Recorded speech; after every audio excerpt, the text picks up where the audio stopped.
నమస్తే. ఇన్నాళ్ళు నన్ను సపోర్ట్ చేస్తూ, ఎంకరేజ్ చేస్తూ మీ ప్రేమను నాకు అందిస్తున్న ప్రతి ఒక్కరికి కృతజ్ఞతలు.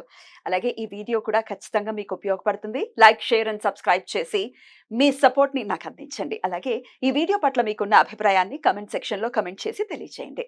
ఇప్పుడు వీడియోని చూద్దాం. నమస్కారం. రేపటి విశిష్టతని ఇప్పుడు చూద్దాం. రేపు 3వ తారీఖు మార్చి నెల 2025వ సంవత్సరం సోమవారం. శ్రీ క్రోధినామ సంవత్సరం ఉత్తరాయణం శిశిర ఋతువు శతభిషాకార్తె. రేపు పాల్గొన మాస శుక్లపక్ష చవితి తిథి సాయంత్రం 6:02 వరకు, తదుపరి పంచమి తిథి. రేవతి నక్షత్రం ఉదయం 6:39 వరకు, అశ్విని నక్షత్రం రాత్రి తెల్లవారుజామున 4:29 వరకు, తదుపరి భరణి నక్షత్రం. శుక్ల యోగం ఉదయం 8:57 వరకు, బ్రహ్మయోగం రాత్రి తెల్లవారుజామున 5:25 వరకు, తదుపరి ఐంద్రం యోగం. వణిజకరణం ఉదయం 7:30 వరకు, భద్ర అంటే విశ్చకరణం సాయంత్రం 6:02 వరకు, భవకరణం రాత్రి తెల్లవారుజామున 4:37 వరకు, తదుపరి బాలవకరణం ఉంటాయి. సూర్యుడు కుంభరాశిలో శతభిష నక్షత్రంలో సంచరిస్తున్నాడు. చంద్రుడు మీనరాశిలో ఉదయం 6:39 వరకు, తదుపరి మేషరాశిలో సంచరిస్తాడు. నక్షత్ర వర్జం రాత్రి 12:51 నుండి 2:18 వరకు. అమృతకాలం రాత్రి 9:56 నుండి 11:24 వరకు. హైదరాబాద్ ప్రాంతం వారికి రేపు సూర్యోదయం ఉదయం 6:33, సూర్యాస్తమయం సాయంత్రం 6:23, చంద్రోదయం ఉదయం 8:47, చంద్రాస్తమయం రాత్రి 9:50. అభిజిత్ ముహూర్తం మధ్యాహ్నం 12:04 నుండి 12:52 వరకు, దుర్ముహూర్తం మధ్యాహ్నం 12:52 నుండి 1:39 వరకు, మరలా మధ్యాహ్నం 3:14 నుండి సాయంత్రం 4:01 వరకు. రాహుకాలం ఉదయం 8:02 నుండి 9:31 వరకు. గుళిక కాలం మధ్యాహ్నం 1:57 నుండి 3:26 వరకు. యమగండం ఉదయం 10:59 నుండి మధ్యాహ్నం 12:28 వరకు. రేపు మాస వినాయక చతుర్థి. ప్రతి మాసంలో వచ్చే శుక్లపక్ష చవితి రోజు భక్తులు ఉపవాసం ఉండి గణపతిని పూజిస్తారు. రేపు పుత్ర గణపతి వ్రతం. పాల్గొన మాస శుక్లపక్ష చవితి రోజు ఈ వ్రతం ఆచరిస్తారు. సంతానం లేని దంపతులు రేపు ఉపవాసం ఉండి వేద బ్రాహ్మణుల ఆధ్వర్యంలో వ్రతం ఆచరిస్తారు.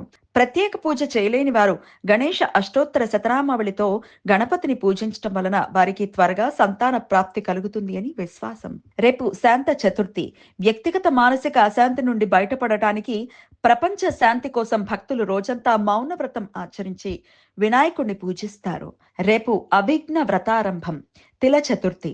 పాల్గొన శుక్లపక్ష చవితి పంచమి తిథులలో భక్తులు ఈ వ్రతం ఆచరిస్తారు. జీవితంలో ఎటువంటి ఒడిదుడుకులు రాకూడదని, చేసే ప్రతి పనిలోనూ ఆటంకాలు ఎదురు కాకూడదని భక్తులు చవితి రోజు ఉపవాసం ఉండి పంచమి రోజున సంకటమోచన గణపతి స్తోత్రం చదువుతూ వినాయకుడిని పూజించి అనంతరం బ్రాహ్మణులకు తిలాదానం చేస్తారు.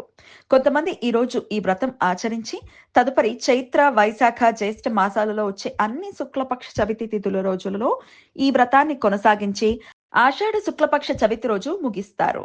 ఈ వ్రతం ఆచరించే రోజులలో నువ్వులతో కలిపి వండిన అన్నాన్ని నైవేద్యంగా గణపతికి నివేదిస్తారు. రేపు రాత్రి 4:29 నుండి ఎల్లుండి సూర్యోదయం మధ్య కాలంలో అత్యంత వినాశ విధ్వంసకరమైన జ్వాలాముఖి యోగం ఏర్పడుతుంది. అది పంచమి తిథి భరణి నక్షత్ర కలయిక ఉండటం చేత ఏర్పడుతుంది. ఈ సమయంలో చేసే ఎటువంటి పనులైనా ప్రతికూల ఫలితాలను ఇస్తాయి. ఈ సమయంలో జన్మించే శిశువులకు అనారోగ్య లక్షణాలు ఉంటాయి కాబట్టి సరైన శాంతి విధానాలు చేయించుకోవటం అవసరం. బుధ, నెప్ట్యూన్ గ్రహాల మధ్య సమాగమనం రేపు మధ్యాహ్నం 11:56 ఏర్పడుతుంది.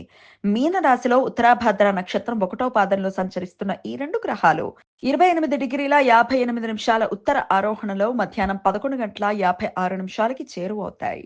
ఇదే సమయంలో నెప్ట్యూన్ గ్రహానికి ఉత్తర దిశలో 2:10 కోణ స్థితిలో బుధ గ్రహం చేరువవుతుంది. సూర్య గ్రహానికి 16 చేరువుగా ఈ రెండు గ్రహాలు ఉన్నందువలన మన కంటికి ఈ గ్రహాలు కనిపించవు. ఈ సమాచారాన్ని మనకు అందించిన వారు మేడికొండూరు విశ్వనాథ్ ప్రసాద్ గారు. ఆయనకు కృతజ్ఞతను తెలియజేస్తూ గణపతి స్మరణతో సమస్త సన్మంగళాని భవంతు. నమస్కారం.